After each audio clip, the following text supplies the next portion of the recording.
O le Fonotaga le nei a minsta o ati na e uma tau hi a sami mai a vai. O malo te tonu o le lio o le fitsfuliva tunu o le Pasifika, Caribbean ma Afrika. O lo ngā lulue so tau au whaapaanga ma malo e luas furuvalu o malo so whaatasi o Europa. I le ati na ina o lato ta mau ainga tanu mai le tausanga e awhi salau fitulima na saini ai le whengainga whaatua lo i ai le whainga paanga nei ma le tolu o atunu nei mai le Pasifika Caribbeane ma Afrika whapefo e ma Europa tusa lea ua whaasfu whaatausanga le matua o le whaapotonga le neo malo e se lau ma le fitu le a whai.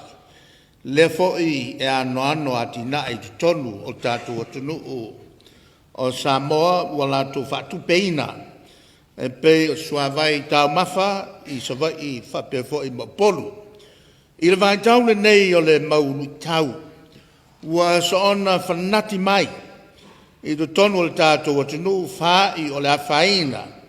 O le tātou wola ma mea tō tino, a fua i le tau vevela, fe sui ai, wa vela si atu ai, ma le sami, wa o lava i le lititai, ai o le so ona whangota ina, whanga oi foi i le tele o whangota o atu nuu mau o loa, o le lalolangi, e o lātou whangota e leini lai sene, e au ai ona whale, e minista o atunu uma o loo i te tono le li o le Pasifika Caribbean ma Afrika le nei ala oa o lo tātou whalangolango iai mo le ati na e manui o tātou atunu. E awai on tātou tau whai ngāru rue so tau au ia wala SS mo le pui puinga ona o le lima whaatasi e whaingo fia ma taungo fia ai o na au sia whamoe moenga le lei nei lo le tau walo to tasi